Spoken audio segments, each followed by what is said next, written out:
మరి ఆ తర్వాత 21,078 ఎకరాల్లో మొక్కజొన్న దెబ్బతిన్నట్టుగా, మిగిలిన ఇతర పంటలు కొద్దిగా అపరాలు, గ్రౌండ్ నట్, కాటన్ కొంత దెబ్బతిన్నట్టుగా మనకి ఇన్ఫర్మేషన్ ఉంది. కృష్ణా జిల్లాలో 10,588 ఎకరాల్లో పత్తి కూడా దెబ్బతిన్నట్టుగా ప్రాథమిక అంచనాలు వచ్చాయి. సో ఓవరాల్గా చూసినప్పుడు 1,56,756 ఎకరాల్లో పంట నష్టం జరిగిన తుది అంచనాలు మళ్ళీ ఈ నీరు తగ్గిన తర్వాత తుది అంచనాలు వస్తాయి. ఇది కాకుండా 2,883 హెక్టార్లు అంటే 7,207 ఎకరాల్లో ఉద్యాన పంటలు దెబ్బతిన్నట్టుగా అంచనా వచ్చింది. దాదాపు 6,700 మంది రైతులు నష్టపోయినట్టుగా ప్రాథమిక అంచనా. ఈ ఉద్యాన పంటల్లో కొన్ని ప్రాంతాల్లో కూరగాయల తోటలు దెబ్బతిన్నాయి. వీటన్నిటిని కూడా తుది అంచనాలు రూపొందిస్తా ఉన్నాం. ఎక్కడైతే పంట నష్టపోయారో ఆ రైతాంగాన్ని తక్షణమే ఆదుకోవాలని గౌరవ ముఖ్యమంత్రి జగన్మోహన్ రెడ్డి గారు ఆదేశించారు. ఆ ప్రకారం ఇమీడియట్గా ఆయా ప్రాంతాలకి శాస్త్రజ్ఞుల బృందాలని, అధికారుల బృందాలని పంపిస్తున్నాం. ఉత్తరాంధ్రలోని విజయనగరం, శ్రీకాకుళం జిల్లాలకి వ్యవసాయ శాఖకు సంబంధించిన 2 సీనియర్ అధికారులని కూడా అక్కడ ప్రత్యేకంగా అధికారులుగా పంపిస్తూ ఉన్నాం. ఇది కాకుండా సైంటిస్టులు ఇటు వ్యవసాయ విశ్వవిద్యాలయానికి సంబంధించి, అటు ఉద్యాన విశ్వవిద్యాలయానికి సంబంధించి వైఎస్ఆర్ హార్టికల్చర్ యూనివర్సిటీకి సంబంధించి కూడా సైంటిస్టులని అధికారులతో పాటు ఫీల్డ్లోకి వెళ్లాలని ఆదేశించడం జరిగింది. దాదాపు 169 మండలాల్లో పంటలు దెబ్బతిన్నట్టుగా ప్రాథమిక అంచనా వచ్చింది. దీని సందర్భంగా అన్ని మండలాల్లోనూ ఆర్బీకే స్థాయిలోనూ ఇమీడియట్గా జిల్లా స్థాయిలో కూడా అగ్రికల్చర్ అడ్వైజరీ బోర్డ్స్ మీటింగ్స్ని నిర్వహించాలని చెప్పి ఆదేశాలు ఇచ్చాం. జిల్లా కలెక్టర్లకి, జిల్లా జాయింట్ కలెక్టర్ కూడా చెప్పాం. ఏదైతే శాస్త్రజ్ఞులు మనకి ఇన్ఫర్మేషన్ ఏం చేయాలి, ఏ విధంగా పంటలను కాపాడుకోవాలన్నది ఇస్తారో దాన్ని అన్ని రైతు భరోసా కేంద్రాల స్థాయిలో కూడా రైతాంగానికి అవగాహన కల్పించే కార్యక్రమాలు చేయమన్నాం. దీంతోపాటు ఈ అగ్రికల్చర్ అడ్వైజరీ బోర్డ్స్ చెప్పే సలహాలు, సూచనలు కూడా క్షేత్రస్థాయిలో ఏ సమస్యలు ఉన్నాయో వాటిని కూడా చూడమని చెప్పాం. ఈరోజు ఉదయం గౌరవ ముఖ్యమంత్రి జగన్మోహన్ రెడ్డి గారు ఈ పంట నష్టాల మీద మాతో మాట్లాడి ఆరా తీశారు.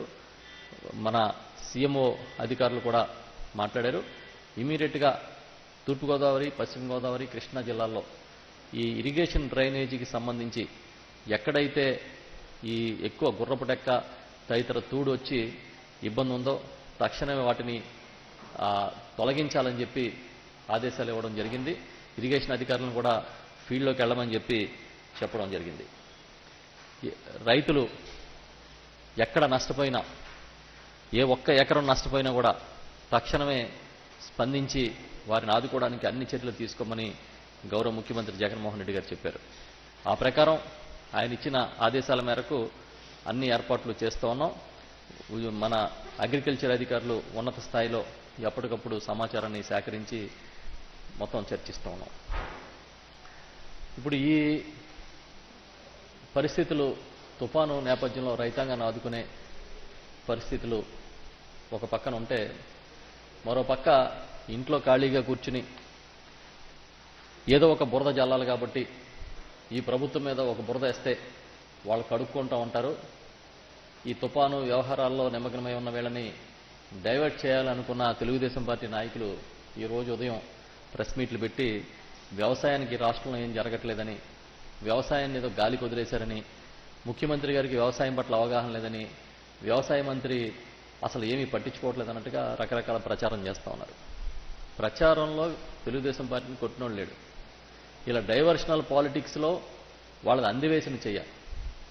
ఒక పక్క తుఫాను వచ్చి రైతాంగాన్ని ఏ విధంగా ఆదుకోవాలి, ఎక్కడెక్కడ సమస్యలు ఉన్నాయి, వీటన్నిటిని మేము పరిశీలన చేసి ఇమీడియట్గా వాళ్ళకి ఆదేశాలు ఇచ్చే పనిలో యంత్రాంగం ఉంటే, ఏదో వ్యవసాయ రంగం మొత్తం కుదేలైపోయినట్టుగా, వ్యవసాయ రంగాన్ని పట్టించుకున్నట్టుగా మాట్లాడుతూ ఉన్నారు. అలా ఈ పార్టీ నాయకులకి సిగ్గనేది పెట్టలేదు దేవుడు. 5 ఏళ్ల కాలంలో రైతాంగాన్ని గాలికి వదిలేసిన మీ నిర్వాకానికే కదా మీరు వచ్చి అక్కడ కూర్చున్నారు. కేవలం 23 సీట్లు ఎందుకు వచ్చినాయని ఆత్మవిమర్శ కూడా ఇవాళకి చేసుకోకపోగా మీరేదో రైతు జన ఉద్ధారకుల్లాగా ముఖ్యమంత్రి గారు గాలికి వదిలేసినట్టుగా మాట్లాడతారు.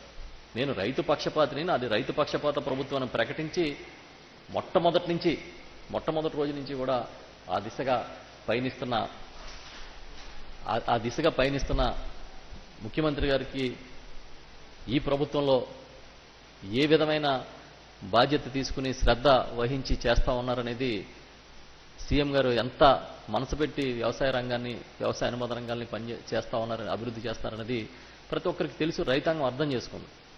అర్థం కానిదల్లా చంద్రబాబు నాయుడు కంపెనీకే. రాయలసీమ ఏదో ఎండిపోయిందని, రాయలసీమలో చాలా భయంకరమైన దుర్భిక్షం నెలకొందన్నట్టుగా ఇవాళ మాజీ మంత్రి తెలుగుదేశం పార్టీకి చెందిన కాలువ శ్రీనివాసులు గారు ఒక ప్రెస్ కాన్ఫరెన్స్ పెట్టి మాట్లాడినట్టుగా చూసాం. కాలువ శ్రీనివాసులు గారికి కాలువలు నిండి ప్రవహించడం ఇష్టం లేనట్టుంది. ఎప్పుడైనా అనంతపురంలో చెరువులు పొంగి పొరలడం చూసారా శ్రీనివాసులు గారు మీరు అని అడుగుతున్నాను నేను. ఎప్పుడైనా రాయలసీమ ప్రాజెక్టులు కలకల్లాడడం మీరు చూసారా మీ హయాం 5 ఏళ్లలో? అనంతపురంలో కూడా వరి సాగు చేయొద్దు, నీళ్లు కనపడుతున్నాయి కాబట్టి వరి వేస్తారేమో, వేయొద్దని మేము ప్రచారం చేసే పరిస్థితి వచ్చింది. వేరుశనగ రైతులు మేము ఆదుకోలేనట్టుగా మాట్లాడుతూ ఉన్నారు. ఎందుకు అబద్ధాలు వండి వారుస్తారు, ఎందుకు అబద్ధాలను ప్రచారం చేస్తారని అడుగుతున్నా. మీరు వేరుశనగ సంబంధించి లాస్ట్ ఇయర్ ఏదో పంట నష్టాలు జరిగితే మేమేం ఆదుకోలేనట్టుగా, అందుకే ఈ సంవత్సరం విస్తీర్ణం తగ్గినట్టుగా మాట్లాడుతున్నారు. విస్తీర్ణం తగ్గడానికి కారణం ఏంటి? అనంతపురంలో వేరుశనగ విస్తీర్ణం తగ్గడానికి అని కూడా మీకు అవగాహన లేదు. ఎప్పుడైతే రెండు సంవత్సరాల నుంచి వర్షాలు కొంచెం అనుకూలంగా ఉన్నాయో, వాతావరణం అనుకూలంగా ఉందో, క్రాప్స్ డైవర్సిఫికేషన్ జరుగుతూ ఉంది. ఏ పంట లేకుండా, అసలు ఏ వర్షం లేకుండా, చుక్క నీరు లేనప్పుడు తప్పని పరిస్థితి అయితే అక్కడున్న సాంప్రదాయ ప్రకారం వేరుశనగ వేస్తారు. ఇవాళ ఆ పరిస్థితి కాదు అక్కడ. కాబట్టి హార్టికల్చర్ క్రాప్స్ వైపు కానీ, ఇతర తోటల వైపు కానీ డైవర్షన్ జరుగుతూ ఉంది. ఇతర పంటలు వేయడానికి ముందుకు వస్తూ ఉన్నారు. వీటిని దాచిపెట్టి ఏదో అనంతపురం జిల్లాలో వేరుశనగ విస్తీర్ణం తగ్గిపోవడం అనేది ఒక తప్పు కింద మాట్లాడుతూ ఉన్నాడు ఆయన. ఇప్పటికైనా దుర్భిక్ష పరిస్థితుల నుంచి అనంతపురం బయటకు వస్తుందని ఆనందం లేదు. వాతావరణంలో ఎప్పుడు డ్రై స్పెల్స్ వస్తూ ఉంటాయి. ఒక 15 రోజుల పాటు అనంతపురంలో డ్రై స్పెల్ నమోదవుతున్న మాట నిజం. కానీ అంత మాత్రాన ఏదో పంటలన్నీ ఎండిపోయి రోడ్డు మీద పారబోసే పరిస్థితి వచ్చినట్టుగా, వేరుశనగ మొత్తం నష్టపోయినట్టుగా ఇవాళ కాలువ శ్రీనివాసులు గారు కలరింగ్ ఇస్తా ఉన్నారు. ఇది మంచి పద్ధతి కాదు. ఇది వాస్తవాలు మాట్లాడకపోతే రైతాంగం ప్యానిక్ అవుతుంది. మీ హయాంలో వేరుశనగ విత్తనం కావాలంటే 3 రోజుల పాటు మండల కేంద్రాలకు వచ్చి, విత్తన విక్రయ కేంద్రాలకు వచ్చి పడిగాపులు పడే పరిస్థితి, క్యూల్లో నిల్చున్న పరిస్థితి. ఈరోజు ఇంటికి తీసుకెళ్లి ఆర్బీకే స్థాయిలో అందిస్తున్న పరిస్థితి. విత్తనం రైతు రిజెక్ట్ చేస్తే వాటిని వెనక్కి తీసుకుని వారికి నచ్చిన విత్తనాన్ని ఇవ్వండి గౌరవ ముఖ్యమంత్రి జగన్మోహన్ రెడ్డి గారు ఆదేశిస్తే ఏ ఒక్క రైతు సంతృప్తి వ్యక్తం చేయకపోయినా కూడా విత్తనాలు వెనక్కి తీసుకున్నాం ఏపీ సీడ్స్ నుంచి. ఇది వాస్తవం.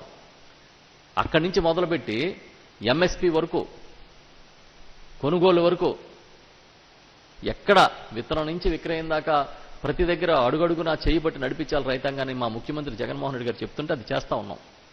మీకు అది కనిపించదు. ఏదో ప్రకృతి శాపం, దానికి నిర్లక్ష్యం తగిలింది, ఈ నిర్లక్ష్యం యాడ్ అయింది, ప్రభుత్వ నిర్లక్ష్యం అన్నట్టుగా ఏదేదో మాట్లాడుతూ ఉన్నాడు ఆయన.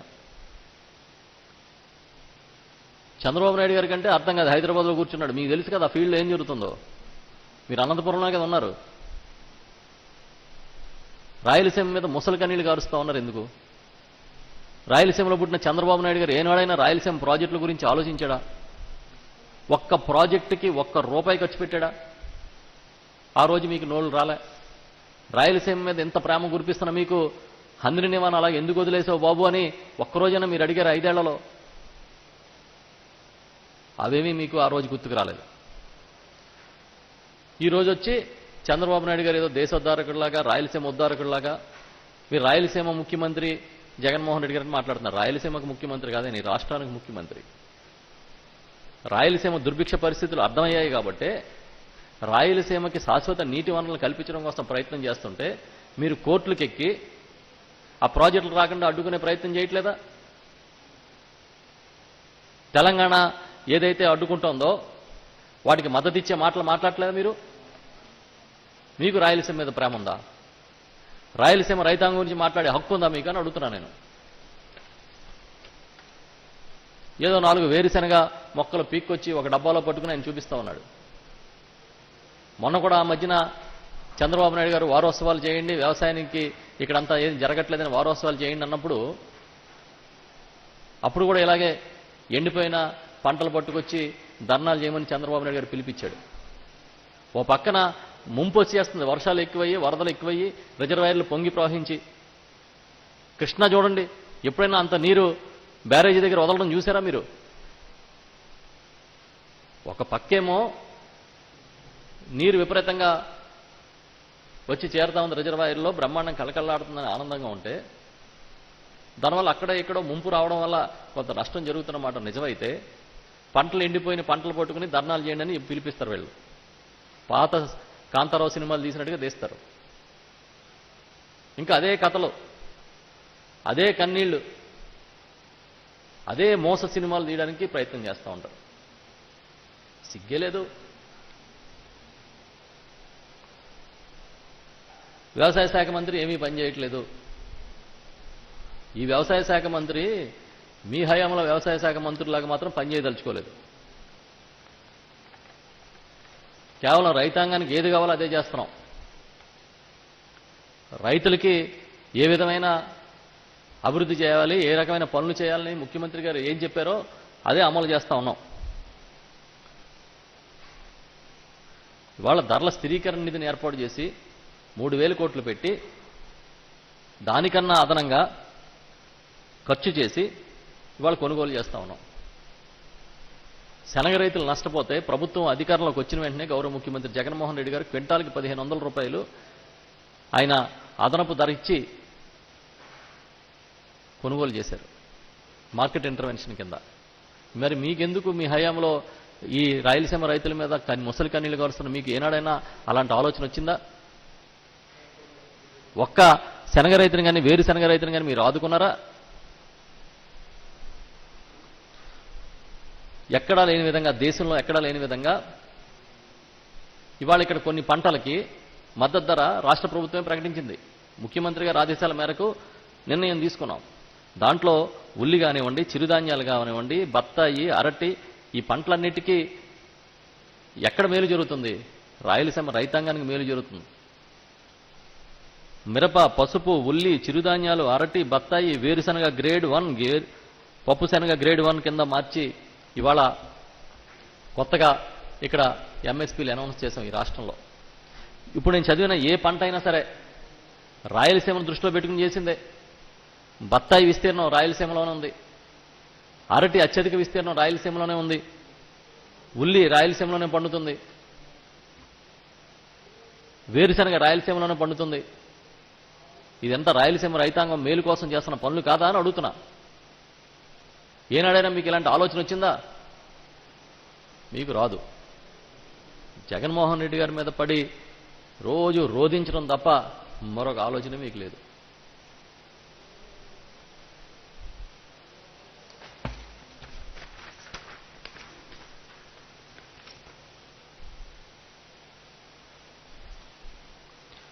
ఒక్కసారి చాలా డేటా తీసుకొచ్చా, తెలుగుదేశం వారికి ఏమైనా కనువిప్పు కలుగుతుందేమో, కొన్ని విషయాలన్నా చెప్దామని. 2014-15 నుంచి 2018-19 వరకు తీసుకుంటే ప్రొక్యూర్మెంటు, వరి కాకుండా మిగతా పంటల విషయం, ప్రభుత్వం చేసిన ప్రొక్యూర్మెంట్ మాట్లాడుతున్నా. 5 ఏళ్ల కాలంలో 11,22,912 మెట్రిక్ టన్నుల్ని 3,921 కోట్ల రూపాయలతో ఆనాటి తెలుగుదేశం పార్టీ ప్రభుత్వం అధికారంలో ఉన్నప్పుడు కొనుగోలు చేశారు రైతుల నుంచి. 2019-20, గౌరవ ముఖ్యమంత్రి జగన్మోహన్ రెడ్డి గారు అధికారం వచ్చిన తర్వాత 2 ఏళ్ల పాటు తీసుకుంటే 19,39,987 మెట్రిక్ టన్నుల పంటలు 6,454 కోట్ల రూపాయల వ్యయంతో ఈ ప్రభుత్వం కొనుగోలు చేసింది. అంటే 5 ఏళ్లలో తమరి ప్రభుత్వం కొనుగోలు చేసిన దానికన్నా దాదాపుగా రెట్టింపు క్వాంటిటీ కానీ వాల్యూ కానీ కొనుగోలు చేయడం జరిగింది. ఇవేం తెలియదు మీకు, ఎందుకంటే మీరు కోవిడ్ వచ్చినప్పటి నుంచి ఇళ్లలో పడుకున్నారు. మీ చంద్రబాబు నాయుడు గారు అకేషనల్గా అతిథిలాగా ఈ రాష్ట్రానికి వస్తాడు, లేదా అక్కడ కూర్చుని మీకు ఏదో ఒక డైరెక్షన్ ఇస్తాడు, ఇగో ఇది మాట్లాడండి ఇవాళ, లేకపోతే ఇక్కడికి వెళ్ళి ధర్నా చేయండి అని తప్పించి ఏనాడైనా సరే ఏనాడైనా వాస్తవంగా ఒక్క విషయాన్ని అర్థం చేసుకుని మాట్లాడుతున్నారా?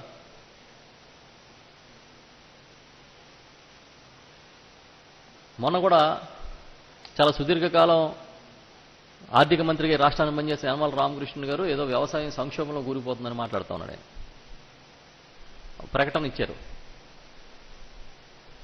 ఎవరన్నా నిజమేనేమో ఏం జరిగిపోతుందని ఆందోళన చెందే విధంగా భయభ్రాంతులు చేయాలనే ఉద్దేశం వాళ్ళది. ఇది తీసుకుంటే గ్రోత్ రేట్ తీసుకుంటే అగ్రికల్చర్ సెక్టార్లో లాస్ట్ డికేడ్లో అంటే లాస్ట్ దశాబ్దంలో ఎప్పుడూ లేని విధంగా 37.27% గ్రోత్ వృద్ధి రేటు నమోదైంది. ఇది అగ్రికల్చర్ హార్టికల్చర్ అన్నింటిలోని ఎలైడ్ సెక్టార్లో కూడా నమోదైంది. ఉదాహరణకు కొన్ని చెప్తా.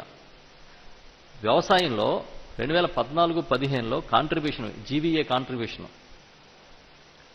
కాంట్రిబ్యూషన్లో 2014-15లో 8.31% అయితే 2015-16లో వచ్చేటికి 7.08.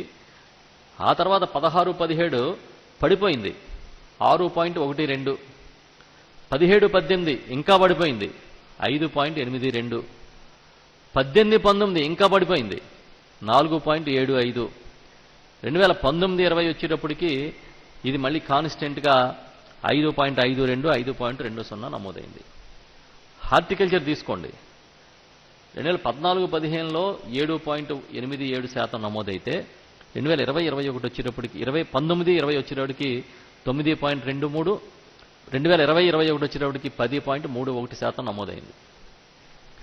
ఓవరాల్గా అగ్రికల్చర్ సెక్టర్ అగ్రికల్చర్ తీసుకుంటే ఈరోజు 15.51% జీవీఏలో కాంట్రిబ్యూషన్ నమోదైంది. ఎప్పుడు మనం వచ్చినప్పటి నుంచి, ప్రభుత్వం వచ్చినప్పటి నుంచి కూడా కోవిడ్ వంటి మహమ్మారులు అల్లాడిస్తున్నప్పుడు కూడా ఎందుకు ఇది నిలబడిందనంటే వ్యవసాయ మార్కెటింగ్ వ్యవస్థని ఈ ప్రభుత్వం చాలా సూక్ష్మంగా నడిపిస్తూ ఉంది. ఇదే కాదు, మీరు యానిమల్ హస్బెండరీ తీసుకోండి, గ్రోత్ రేట్ కనిపిస్తుంది. ఫిషింగ్ అండ్ అక్వాకల్చర్ తీసుకోండి, గ్రోత్ రేట్ కనిపిస్తుంది. లైవ్ స్టాక్ తీసుకుంటే 2020-21 వచ్చేటప్పటికి అంతకుముందు తెలుగుదేశం పార్టీ అధికారంలోకి వచ్చిన మొదటి సంవత్సరంలో 8.84 ఉంటే 2020-21 వచ్చేటప్పటికి 12.51% లైవ్ స్టాక్ జీవీఏలో కాంట్రిబ్యూషన్. ఫిషింగ్ అండ్ అక్వాకల్చర్ తీసుకోండి, 14-15లో 4.66% కాంట్రిబ్యూషన్ అయితే 2020-21 వచ్చేటప్పటికి 8.59% కాంట్రిబ్యూషన్. ఓవరాల్గా అగ్రికల్చర్ గ్రోత్ తీసుకున్నప్పుడు 37.27% ఇవాళ ఈ గ్రోత్ రేటు ఆఫ్ అగ్రికల్చర్లో నమోదైంది. సో ఈ వాస్తవాలు ఇవి. కొన్ని జిఎస్డిపి తీసుకోండి, అగ్రికల్చర్ సెక్టర్ మొత్తం తీసుకుంటే 2014-15లో 78,898 కోట్లు అయితే అది 2020-21 వచ్చేటప్పటికి 1,40,087 కోట్లు. 1,40,087 కోట్లు. ఓవరాల్గా అంటే అగ్రికల్చర్ హార్టికల్చర్ నేను చెప్పింది. అది కాకుండా ఎల్ఐడితో కలుపుకుంటే ఇది చాలా ఇంపార్టెంట్ ఫిగరు. అగ్రికల్చర్ అంటే and ఎల్ఐడ్ means horticulture and live stock, fishing, forestry తీసుకున్నప్పుడు 2014-15లో మన జిఎస్డిపిలో అగ్రికల్చర్ కాంట్రిబ్యూషన్ 1,48,196 కోట్లు. ఇప్పుడు 2014-15లో. ఇప్పుడు 2020-21 వచ్చేటప్పటికి 3,36,642 కోట్లు. 3,36,642 కోట్లు. ఇది గ్రోత్. మీరు తీసుకోండి ఏదైనా సరే. బడ్జెట్ అలొకేషన్ తీసుకుందాం. చాలా కబుర్లు చెప్తున్నారు, పెద్ద పెద్ద స్టేట్మెంట్లు ఇస్తున్నారు. ఆర్థిక మంత్రి గారు కూడా మాట్లాడుతూ ఉన్నారు. 2014-15లో మీ బడ్జెట్ అలొకేషను అగ్రికల్చర్ సెక్టార్కి 13,846. 2018-19 అంటే మీరు దిగిపోయే నాటికి 19,070. ఇది మీ అగ్రికల్చర్ సెక్టార్కి మీ ఎలకేషన్ ఇది. 2021కి వచ్చేటప్పటికి 29,159 కోట్లు. 2021-22లోకి వచ్చేటప్పటికి 31,256 కోట్లు. అంటే 14% టోటల్ బడ్జెట్లో అగ్రికల్చర్ ఎలకేషన్. ఈ విధంగా చూసినప్పుడు ప్రొడక్షన్ తీసుకున్నా కూడా రికార్డు ప్రొడక్షన్ నమోదైంది. 2019-20లో 175.12 లక్షల మెట్రిక్ టన్నుల ఆహార ధాన్యాల ఉత్పత్తి జరిగింది ఈ రాష్ట్రంలో. 2020-21లో 165.05 మెట్రిక్ టన్నులు జరిగింది. అంతకుముందు ఎప్పుడు తీసుకున్నా ఈ ఫిగర్స్ దాటలేదు. ఒక్క 2017-18లో 167 లక్షలు కనిపిస్తోంది. ఇది వాస్తవ చిత్రం. ఇది ఇంకా చాలా ఉంది. ఇన్ఫర్మేషన్ కావాలంటే మీకు ఎంతసేపు అబద్ధాలు వండి మార్చడం, మీకు చూపించే పత్రికలు, మీరు రాసే పత్రికలు, చూపించే ఛానల్స్ మీ సొంతం ఉన్నాయి కాబట్టి మీ ఇష్టం వచ్చినట్టు మాట్లాడడం. ఇది రైతు ప్రభుత్వం కాదా? ఈ ముఖ్యమంత్రి గారు రైతు పక్షపాతి కాదా అని అడుగుతున్నా. చివరికి బలవన్మరణాలు పొందిన ఆత్మహత్యలు చేసిన రైతులు కూడా రకరకాల సాకులు చూపించి ఆనాడు మీరు ఆర్థిక సహాయం చేయడం మానేస్తే ఈ ప్రభుత్వం వచ్చిన తర్వాత మొత్తం వాటన్నింటినీ కూడా మళ్ళీ తిరిగి వెరిఫై చేయించి సహాయం చేసిన విషయం మీరు మర్చిపోయారా? మీరు మాట్లాడతారు రాయలసీమ రైతాంగం గురించి, రాష్ట్రంలో వ్యవసాయ రంగం బాగోలేదనే విషయాన్ని. ఏదైనా తీసుకోండి, వాళ్ళ వైఎస్ఆర్ రైతు భరోసా పీఎం కిసాన్ పథకం కింద స్కీమ్ ప్రారంభించినప్పుడు 2019-20లో 46,69,375 మంది రైతాంగానికి లబ్ధి చేకూరిస్తే ఇది 2020-21 వచ్చేటప్పటికి 51,59,045 మంది రైతులకు పెరిగింది. ఆ తరువాత ఈ ఏడాది 2021-22 సంవత్సరం ఫస్ట్ ఇన్స్టాల్మెంట్ నాటికి 51,98,034. గతంలో చంద్రబాబు నాయుడు గారి హయాంలో ఏదైనా స్కీమ్ పెడితే దాన్ని ఎలా ఎగ్గొట్టాలని చూశారు తప్పించి ఎలా పెంచాలి, లబ్ధిదారులు ప్రతి ఒక్కరు మిస్ కాకుండా ఎలా చూడాలి ఏనాడు అని చూశారా? ఇవాళ మా ముఖ్యమంత్రి జగన్మోహన్ రెడ్డి గారు మాకు ఎప్పుడు ఒకటే చెప్తారు, మీరు ఒక్క అర్హత ఉన్న లబ్ధిదారుడు కూడా బయట ఉండకుండా మిస్ కాకుండా పథకాలు అమలు చేయాలి అని. ఆ ప్రకారం పనిచేయడం బట్టే ఇవాళ రైతాంగానికి మేలు జరుగుతుంది. ఏనాడైనా మీరు కౌలు రైతులకి ఒక్క రోజు మీరు సాయం చేసినట్టు చూపించండి మీ చరిత్రలో, ఈ తెలుగుదేశం పార్టీ హయాంలో. ఇవాళ కౌలు రైతులకి సీసీఆర్సీ కార్డ్స్ తీసుకొచ్చాం, రుణ సదుపాయం కల్పిస్తున్నాం, వైఎస్ఆర్ రైతు భరోసా పీఎం కిసాన్ కింద కౌలు రైతులకి పెట్టుబడి సాయం చేస్తున్నాం. ఇవాళ పీఎం కిసాన్ పథకంలో సెంట్రల్ స్కీమ్లో కౌలు రైతులు కవర్ కావట్లే, కానీ ఇక్కడ కవర్ చేసి అక్కడ పీఎం కిసాన్ వాటా కూడా రాష్ట్ర ప్రభుత్వం చెల్లిస్తూ ఉంది. మీకు తెలియదు ఇదంతా, మీకు ఇన్ఫర్మేషన్ తెలుసుకునే ఆలోచన కూడా లేదు. ఒకవేళ తెలిసినా తెలియనట్టు నటిస్తున్నారు. ఇదే కాదు, ఏదైనా తీసుకోండి. లాస్ట్ 2019 ఎన్నికలు ఏప్రిల్లో జరిగితే మార్చిలో నోటిఫికేషన్ వస్తే ఫిబ్రవరి 17వ తేదీన అన్నదాత సుఖీభవ అని కార్యక్రమం చేస్తాడు ఆయన, తెలుగుదేశం పార్టీ అధినేత, ఆనాటి ముఖ్యమంత్రి. అంటే ఎవరిని మసిపూసి మారేడిగా చేద్దామని రైతుల అమాయకులా? రైతులకి మీరు చేసే కళ్ళబొల్లి సాయాలు అర్థం కదా?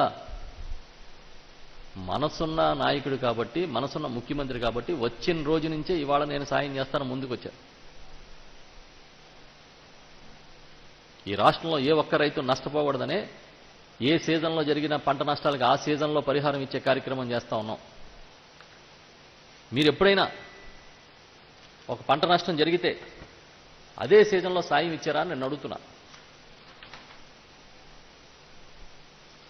ఎప్పుడైనా ఒక్క సీజన్లో చెప్పండి. అది కూడా తీసుకొచ్చా డేటా, అసలు వీళ్ళ కథ ఏంటి, వీళ్ళు ఏం చేశారు, గతం ఏం జరిగిందని.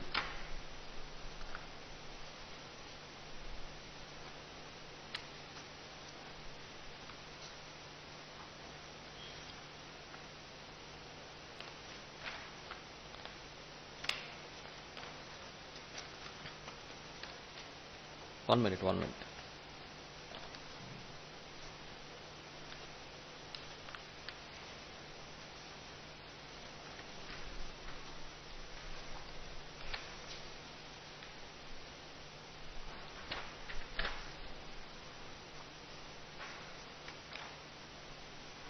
క్లైమ్స్ తీసుకుంటే ఇన్పుట్ సబ్సిడీ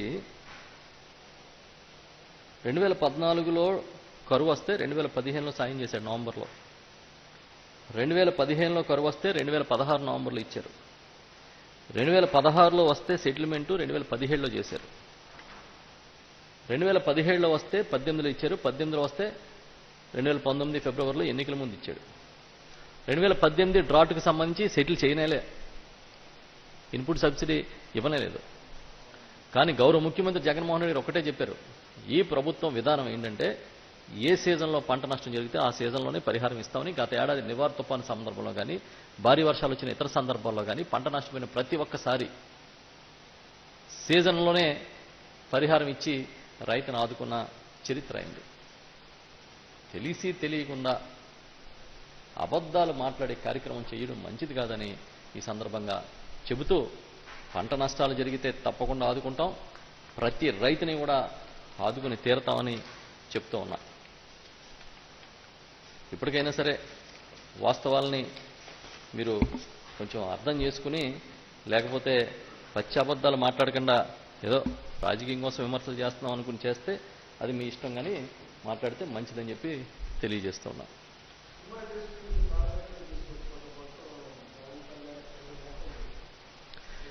పవన్ కళ్యాణ్ గారు ఇప్పుడు నాకు మొన్నటి నుంచి చూస్తున్న ఎపిసోడ్ చూస్తుంటే నాకు అర్థమవుతుంది ఏంటంటే, పవన్ కళ్యాణ్ గారి ఓటమి భారం నుంచి ఇంకా బయటికి రాలేదని అర్థమైంది. ఓడిపోయిన 2 చోట్ల ఓడిపోయిన అవమాన భారం నుంచి కూడా ఇంకా ఆయన బయటికి రాలేనట్టుంది. ఓవరాల్గా చూస్తే జగన్మోహన్ రెడ్డి గారి పట్ల జలసి అణువణువున కనిపిస్తుంటుంది ఆయనలో. ఎప్పుడు ఏ వేదిక మీద ఏ అవకాశం వచ్చినా అసలు విషయాన్ని వదిలేసి జగన్మోహన్ రెడ్డి గారి మీద బురద జల్లడానికో అసందర్భంగా తిట్టిపోయడానికి ఉపయోగించుకున్నాడు తప్ప ఆయన ఏ వేదికనైనా సరే మరో దానికి ఎప్పుడూ ఉపయోగించుకున్న పరిస్థితి కనబడదు. ఈనాటి గౌరవ ముఖ్యమంత్రి జగన్మోహన్ రెడ్డి గారు ప్రతిపక్షంలో ఉన్నప్పుడు, ముఖ్యమంత్రిగా చంద్రబాబు ఉన్నప్పుడు కూడా చాలా చిత్రంగా పవన్ కళ్యాణ్ గారు జగన్మోహన్ రెడ్డి గారిని తిట్టారు, కానీ పవన్ కళ్యాణ్ గారు ఎప్పుడు చంద్రబాబును ఒక మాట అనలే. ఎందుకంటే ఆ రెండు స్నేహబంధం చాలా దృఢమైంది.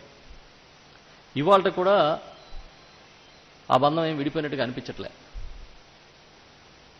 బీజేపీతో స్నేహం కుదుర్చుకుని వారితో పాటు కలిసి ప్రయాణం చేస్తామని ప్రకటించినప్పటికీ బహుశా నేను అనుకోవడం, తెలుగుదేశం పార్టీతో ఉన్న స్నేహాన్ని బంధాన్ని వదులుకోలేక ఏదో ఒక ఒత్తిడిలో ఉన్నట్టుంది. బీజేపీతో వెళ్తే అంటే ఎందుకు ఈ ఫ్రస్ట్రేషన్ అని ఆలోచిస్తే ఆయనలో, బీజేపీతో వెళ్తే ఏం వర్కౌట్ అయ్యేలా లేదు, తెలుగుదేశం పార్టీతో వెళ్తే ఆయన మద్దతుదారులే అంగీకరిస్తారో లేదో తెలియదు. అందుకని ఈ ఒత్తిడిలో ఉన్నట్టుగా కనిపిస్తుంది. ఎంతసేపు జగన్ గారి మీద అసూయ, ద్వేషం, కోపం ఇది తప్ప ఎప్పుడైనా ఒక ప్రతిపక్షంలో ఉన్న పార్టీగా నిలకడగా ఒక్కరోజైనా ఒక్క సలహా అయినా ఒక్క సద్విమర్శ అయినా చేశారా అని అడుగుతున్నాను నేను. ఆ సినిమా ఫంక్షన్కి వెళ్ళి సినిమా ఇబ్బందులో, ఇండస్ట్రీ ఇబ్బందులో మాట్లాడుంటే ఓకే, ఒక నాయకుడిగా ఈయనేదో సినిమా ఇండస్ట్రీ తరపున మాట్లాడుతున్నారో అనుకోవచ్చు. అది సినిమా ఫంక్షన్ అయినా ఇంకో ఫంక్షన్ అయినా ఆవు కాంపోజిషన్ లాగా జగన్మోహన్ రెడ్డి గారిని దుయ్యబట్టడం, ఆయన మీద అవాకులు చవాకులు మాట్లాడడం తప్పించి మరొకటి ఉండదు. మొన్నటి స్పీచ్ చూస్తే చాలా చిత్రంగా అనిపిస్తుంది. ఒక పార్టీ వ్యవస్థాపకుడు కులాల గురించి, కులాలను ఆపాదిస్తూ పబ్లిక్గా మాట్లాడుతూ ఉన్నాడు ఆ స్టేజ్ మీద. ఆయన జగన్మోహన్ రెడ్డి గారు ఎప్పుడు ఒకటే చెప్తారు, కులాలు చూడం, మతాలు చూడడం, పార్టీలు చూడడం, ఎవరికైనా సరే ఒకే రకమైన న్యాయం చేస్తాం ఇక్కడ, అది నా తత్వం, అది నా సిద్ధాంతం అని పదే పదే జగన్మోహన్ రెడ్డి గారు చెప్పారు. ఆయన్ని రీచ్ కాలేక, ఆయన ఐడియాలజీని మీరు జీర్ణించుకోలేక సినిమా రంగంలో కూడా కులాలను ఆపాదిస్తున్నారు. దాసనారాయణరావు గారు అవ్వచ్చు, ఎన్టీ రామారావు గారు అవ్వచ్చు, చిరంజీవి గారు అవ్వచ్చు, మోహన్ బాబు గారు అవ్వచ్చు, ఎప్పుడు ఏం చెప్తూ ఉండేవారంటే స్టేజీల మీద మేము విన్నది, మాది ఒకే కులం, మాది సినిమా కులం, మాది కళామ తల్లి కులం, ఇలా మాట్లాడుతుండేవారు. మొట్టమొదటిసారిగా ప్రొడ్యూసర్లకి, దర్శకులకి కూడా కులాన్ని ఆపాదించిన హీరో ఎవరన్నా ఉంటే ఆ సినిమా రంగంలో పవన్ కళ్యాణ్ గారేమో అనిపించింది మొన్న స్పీచ్ చూస్తుంటే. ఒకళ్ళు నిజంగా కులమే ప్రాతిపదిక అయితే మరి తెలుగు ఇండస్ట్రీలో ఏ కులం వాళ్ళు ఆ కులంతో సినిమాలు తీస్తున్నారా? తీయట్లేదుగా. లేటెస్ట్ పవన్ కళ్యాణ్ గారి సినిమా కూడా దర్శకుడు వేరే కులం అయినా కదా. లేటెస్ట్ పవన్ కళ్యాణ్ గారి సినిమాకి నిర్మాత కూడా వేరే కులం అయినా కదా. ఆ కులాలు కూడా ఏంటో, ఆ స్టేజీల మీద మాట్లాడడం ఏంటో. ఇప్పుడు ఏదైనా సరే పారదర్శక వ్యవస్థ కావాలని కోరుకుంటారు. కొంతమంది దర్శకులు, కొంతమంది నిర్మాతలు వచ్చి ఆన్లైన్ టికెటింగ్ సిస్టమ్ తీసుకురమ్మని అడిగారు. అట్లాగే ఏదైనా సరే వినియోగదారుల కోణంలోనే ప్రభుత్వాలు చూస్తాయి. ఓ మందులకో లేకపోతే ఒక వ్యవసాయ ఉత్పత్తులకో ఎంఆర్పీలు ఎలాగైతే పెడతాయో అలాగే దీనికి కూడా సినిమా టికెట్లు కూడా అదేం ఇవాళ వచ్చింది కాదు. అసలు నేను చూశాను, మొన్న ఎక్కడో ఒక వీడియో చూశాను, ఆదిశేషగిరిరావు గారు అనుకుంటా చెప్తా ఉన్నారు, ఇది పూర్వం నుంచి ఉన్న ప్రతిపాదన ఆన్లైన్ టికెట్ రావాలనేది అని చెప్తున్నారు. గవర్నమెంట్ ఆఫ్ ఇండియా కూడా ఆన్లైన్ టికెటింగ్ సిస్టమ్ తీసుకురామని చెప్తున్నారు. గవర్నమెంట్ ఆఫ్ ఇండియా ఈ రోజు ప్రభుత్వం నడుపుతున్నది బీజేపీ. బీజేపీకి స్నేహితుడు పవన్ కళ్యాణ్ గారు. మీకు నిజంగా అది ఇష్టం లేదనుకోండి, మోడీ గారికి రాయండి. అసలు భారతదేశంలో చలనచిత్రం, ఇప్పుడు మీరేమి పాన్ ఇండియా నటుడే కదా మీరు, మీ అందరి దృష్టిలో మీరు పాన్ ఇండియా గురించి ఆలోచించినప్పుడు కేంద్ర ప్రభుత్వానికి ఒక లేఖ రాయిపోయారా? ఆన్లైన్ తీసేయండి, బెనిఫిట్ షోలు ఇచ్చేయండి, అర్ధరాత్రి లేదు అపరాత్రి లేదు షోలు వేసుకుంటాం,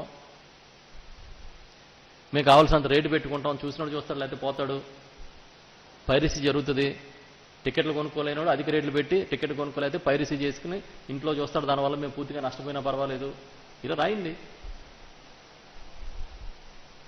ఇప్పుడు సామాన్యుడికి అందుబాటులో సినిమా టికెట్ లేదనుకోండి, వినోదం ఏం చేస్తాడు? పైరసీ చేస్తాడు.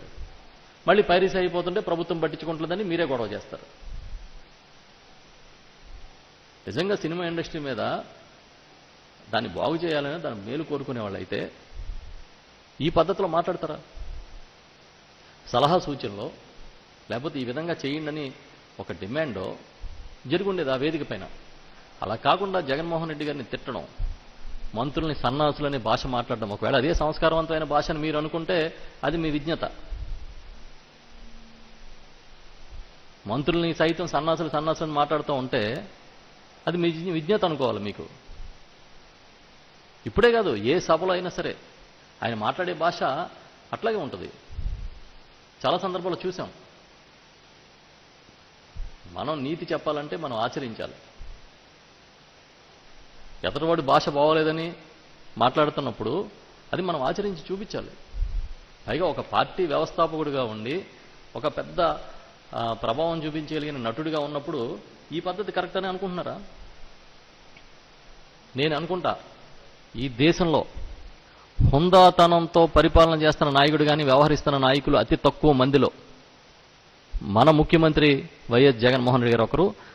జగన్మోహన్ రెడ్డి గారికి ఉన్న హుందాతనంలో మీకెంత ఉందో ఎప్పుడైనా కూర్చొని విశ్లేషించుకోండి. ఎప్పుడైనా ఎక్కడైనా తప్పుగా ఒక వ్యక్తి గురించి ఆయన మాట్లాడడం చూసారా?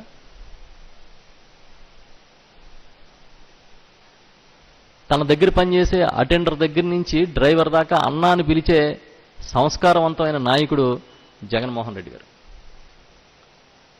ప్రతిపక్ష శాసనసభ్యులు కానీ ప్రతిపక్ష నాయకులు కానీ కనిపిస్తే కూడా అన్నానే మాట్లాడతారు ఆయన. అది ఆయన హుందాతనం, ఆయన సంస్కారం. రేపు మీరెదురైనా కూడా అన్నానే మాట్లాడతారు తప్పించి తప్పుగా మాట్లాడరు ఆయన. కానీ మీరేం మాట్లాడుతున్నారు? మంత్రుల్ని సన్నాసులని మాట్లాడుతున్నారు. కులాన్ని ఎలివేట్ చేసేటట్టుగా మీరు ఎత్తి చూపుతున్నారు. అది సంస్కారం అని మీరు అనుకుంటే మీ ఇష్టం. ప్రజలు నిర్ణయిస్తారు. అంతిమ నిర్ణయం ప్రజలది.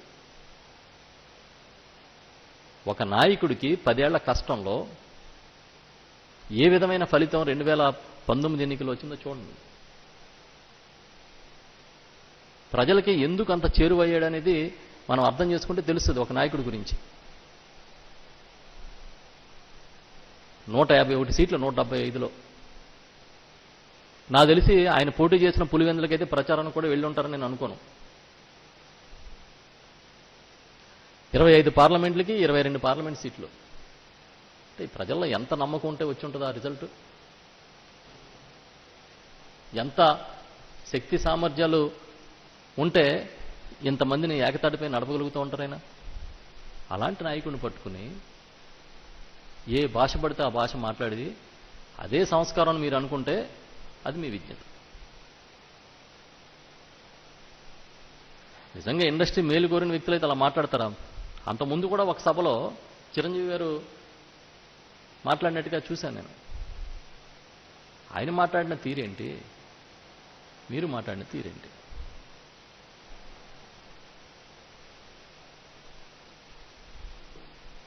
ఈర్ష్యపడడం మానేసి ఈర్ష్య అసూయల్ని పక్కన పెట్టి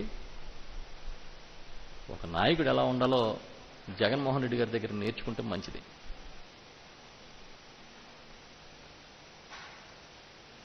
సేవ ఎలా చేయాలి, ఇచ్చిన మాట ఎలా నిలబెట్టుకోవాలి,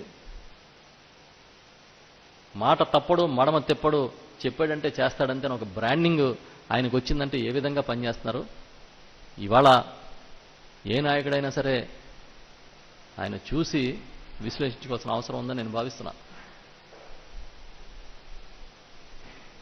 ఎందుకు ద్వేషంతో రగిలిపోవడం, ఎందుకు విద్వేషంతో మాట్లాడడం? సన్నాసులా, మంత్రులు సన్నాసులా, నాయకులందరూ సన్నాసులా? ఒకవేళ అది ఉత్తమోత్తమ భాష అని మీరు అనుకుంటే ఓకే. మీరు ఏది చెప్పాలనుకున్నారు ప్రభుత్వానికి? ఆన్లైన్ టికెట్లు పెట్టేమంటేనే అంత విరుచుకుపడిపోతున్నారే. మరి ఆ ఇండస్ట్రీలో లక్షలాది మంది ఆధారపడి బతుకుతున్నారని మీరే చెప్తున్నారే. మరి అలాంటి ఇండస్ట్రీ మేలు కోరాల్సిన బాధ్యత ప్రభుత్వానికి లేదా? ఇదేదో ఇవాళ కొత్తగా తీసుకొచ్చినట్టు చెప్తున్నారు. ఇప్పుడు కాదు, ఈ టికెటింగ్ వ్యవస్థ మార్చాలని ఈ రేట్లు ఫిక్స్ చేసింది కానీ ఈ ప్రభుత్వం ఫిక్స్ చేసింది. ఆ రేట్లు అంతకుముందు ప్రభుత్వాలు ఫిక్స్ చేయలేదా?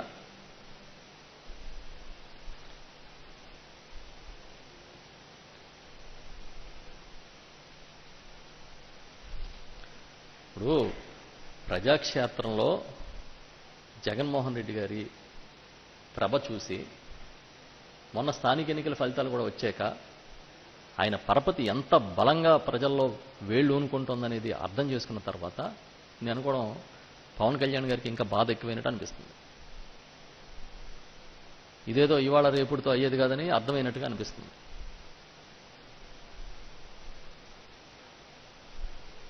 అన్ని వర్గాలు గౌరవ ముఖ్యమంత్రి జగన్మోహన్ రెడ్డి గారికి ఏ విధంగా దగ్గరైపోతున్నాయో అలాగే సినిమా ఇండస్ట్రీ కూడా దగ్గరైపోతుందని బాధ బహుశా ఉందేమో. ఎందుకంటే ఈ సినిమా ఇండస్ట్రీ సమస్యలన్నీ పరిష్కారం చేస్తే ఇండస్ట్రీకి మంచి సఖ్యత ఏర్పడుతుందనే బాధ ఏమైనా ఉందేమో కొంతమందిలో ఇండస్ట్రీలో అనిపిస్తుంది. ఒక ఇండస్ట్రీ వర్సెస్ గవర్నమెంట్ లాగా ఒక శత్రుత్వం పెరగాలనే ఆకాంక్ష ఎవరికైనా ఉందేమో అనిపిస్తుంది. కానీ ఒక్కటే, గతంలో కూడా చాలామంది ఎన్ని రకాలుగా తిట్టినా ఎన్ని రకాలుగా మాట్లాడినా ముఖ్యమంత్రి గారి సంకల్పం మాత్రం ఏ రోజు ఒక్క అడుగు కూడా వెనక్కి వెళ్ళలే. బహుశా ఇవన్నీ పట్టించుకునే అంత తీరిక ఆ టైము మా ముఖ్యమంత్రి గారికి జగన్మోహన్ రెడ్డి గారికి ఉందని నేను అనుకోను. చాలా పెద్ద లక్ష్యంతో ఉన్నారు. ఈ రాష్ట్రంలో ప్రతి కుటుంబానికి మంచి చేయాలి. ఏదైతే నవరత్నాలని నేను చెప్పానో ప్రతి పథకం ప్రతి ఇంటికి పారదర్శకంగా అవినీతి రహితంగా చేరాలని ఒక పెద్ద టాస్క్తో ఇవాళ మా ముఖ్యమంత్రి గారు ఉన్నారు. ఈ టైంలో ఇలాంటివేమీ ఆయన దృష్టిని మళ్లించలేవు. ఇలాంటివేమీ ఆయన్ని వేరే వైపు చూసేలా చేయలేవు.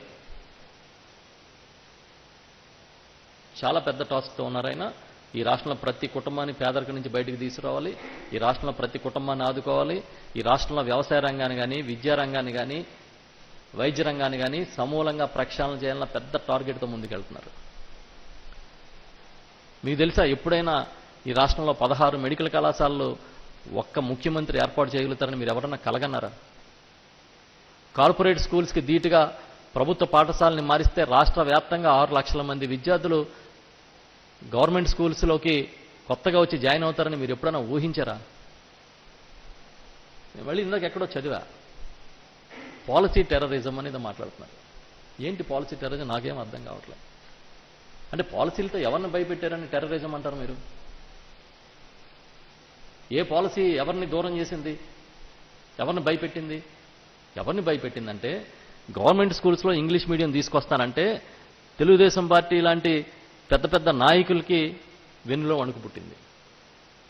మా పిల్లలు, మీ పిల్లలు ఒకే చోట చదువుకుంటారా, ఒకే భాష చదువుకుంటారా, ఒకే స్థాయిలో చదువుకుంటారని అక్కడ టెర్రర్ అయ్యారు వాళ్ళు. అమరావతిలో పేదలకు ఇళ్ళు ఇస్తామంటే, ఇంటి స్థలాలు ఇస్తామంటే ఇక్కడ బ్యాలెన్స్ తప్పుతుంది. ఏం బ్యాలెన్స్ అండి అది? Demographical balance. డెమోగ్రఫికల్ బ్యాలెన్స్ తప్పుతుందని మీరు టెర్రర్ అయ్యారు, తెలుగుదేశం పార్టీకి సంబంధించిన కొంతమంది నాయకులు.